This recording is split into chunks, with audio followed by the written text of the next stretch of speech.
Milhões de carros 0 km estão voltando para a concessionária no Brasil, e não é para revisão, é para devolução. Motor travando com menos de 10.000 quilômetros rodados. Câmbio automático dando defeito recorrente. Garantia negada logo depois que o consumidor tira o carro da loja. Isso está acontecendo com marcas que a gente confia todos os dias, e eu vou te mostrar o padrão que se repete em quase toda montadora vendida aqui.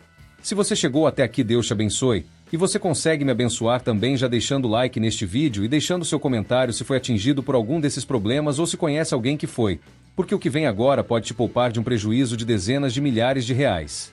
Pensa na cena. Você junta dinheiro, pesquisa por meses, entra na concessionária, assina o contrato e sai de lá com o carro brilhando, 0 km. Aquela sensação de dever cumprido. E aí, em questão de semanas, às vezes de dias, alguma luz acende no painel. O motor engasga, o câmbio trava, o sistema trava. E você percebe que talvez tenha feito o pior negócio da sua vida. Isso não é caso isolado. Está acontecendo em escala, com picapes, SUVs compactos, ates populares, sedãs de luxo. Alguns desses carros mal saíram da garagem e já voltaram pro pátio da revenda. Será que é só azar? Um lote ruim que escapou do controle de qualidade? Não. Existe um padrão aqui, e depois que você enxerga esse padrão, não tem mais como fingir que não viu. Vamos começar pela General Motors, porque o caso da Chevrolet no Brasil é sintomático. O Onix é o carro mais vendido do país há anos, um símbolo de confiabilidade pro brasileiro.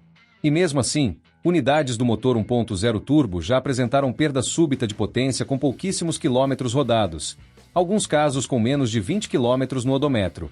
Teve situação de vazamento de combustível em unidades novas do modelo, que motivou até ameaça de multa milionária do Procon de São Paulo por falta de recall formal.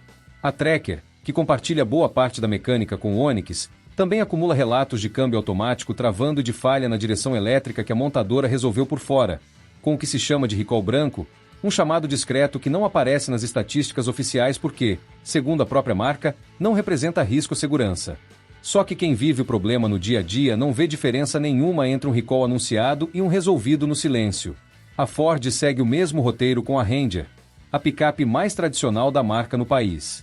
Relatos de câmbio automático travando do nada se multiplicam nos canais de reclamação, e o consumidor, mesmo com o carro dentro do prazo de garantia de 5 anos, muitas vezes recebe notícia de que o defeito não é coberto e precisa pagar o diagnóstico do próprio bolso, algo que pode passar de R$ 2.000 só para saber o que está errado.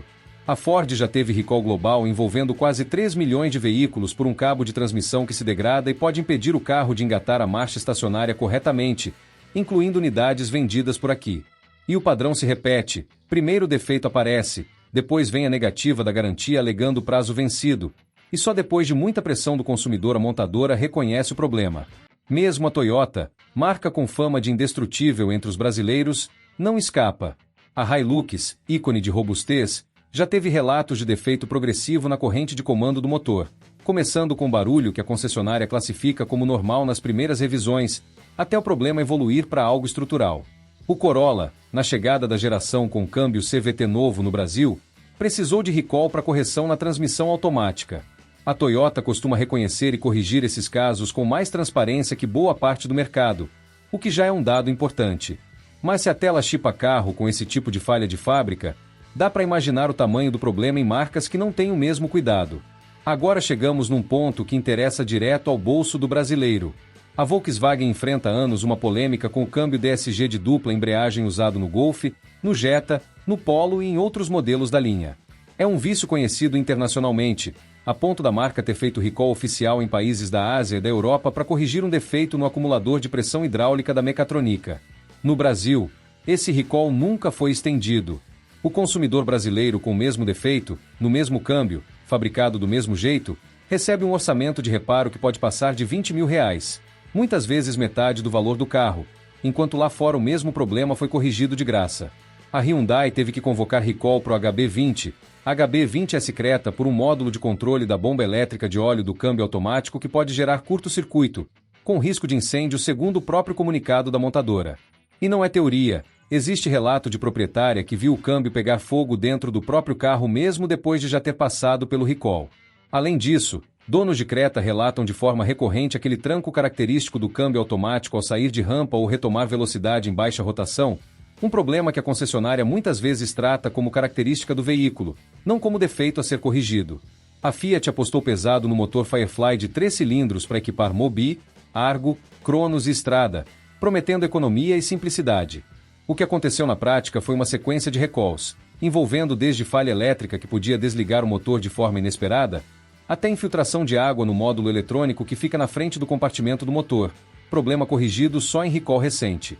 Donos de Argo com câmbio manual relatam trancos característicos nas trocas de marcha há anos, a ponto de mecânicos de concessionária admitirem, informalmente, que é assim mesmo que o carro se comporta, sem solução definitiva prevista. A Kia entrou forte no mercado brasileiro prometendo qualidade de acabamento acima da média do segmento, mas o Sortage e o Cerato acumulam relatos de trepidação e trancos no câmbio automatizado de dupla embreagem, muitas vezes classificados pela própria concessionária como característica do câmbio, não como defeito. Tem caso de motor estourando com pouco mais de 37 mil quilômetros rodados, garantia negada pela montadora, e o próprio mecânico da oficina autorizada admitindo publicamente que não existe relação entre o problema apresentado e a suposta justificativa dada pela marca para recusar o reparo. Repara no padrão que se repete em praticamente todas essas marcas. Primeiro vem a fama, a reputação de confiabilidade construída em anos de propaganda e recomendação boca a boca.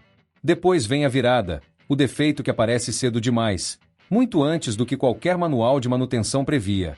Em seguida vem a negativa, a concessionária alegando que não é defeito de fábrica, que é característica do veículo, que a garantia já venceu por um detalhe técnico. E no fim, sobra para o consumidor a conta, seja em forma de manutenção cara fora de garantia, seja em forma de desvalorização do carro na hora de revender, porque comprador de usado pesquisa e sabe exatamente quais modelos têm fama de dor de cabeça. Isso me leva ao ponto mais sensível de tudo.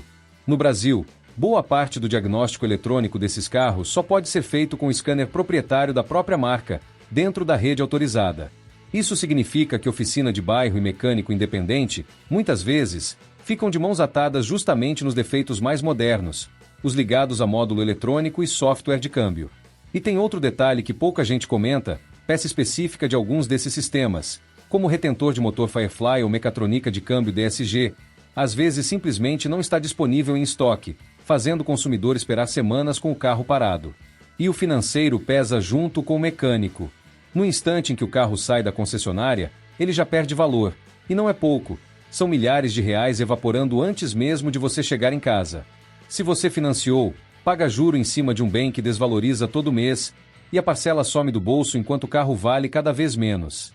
No Brasil isso pesa ainda mais, porque IPVA, seguro, peça de reposição e mão de obra de concessionária custam caro logo nos primeiros anos, exatamente quando o carro ainda está na garantia e mais vulnerável a esse tipo de recall.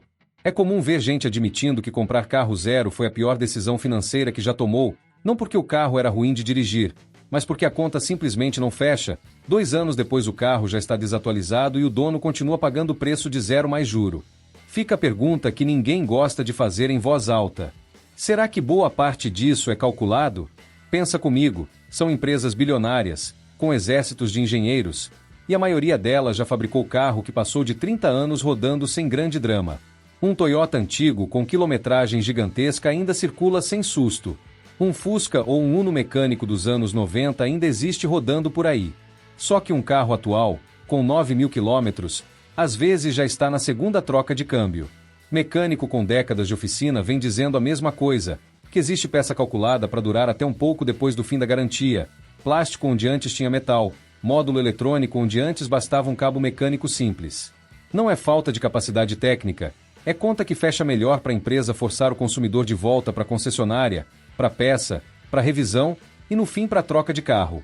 Com tudo isso na mesa, o caminho mais seguro continua sendo pesquisar o histórico de recall do modelo específico antes de fechar negócio, evitar ser o primeiro a comprar uma geração recém-lançada de câmbio ou motor, e sempre que possível optar por um usado confiável à vista, com histórico de revisão em dia, algo mais simples e com menos sistema eletrônico para falhar.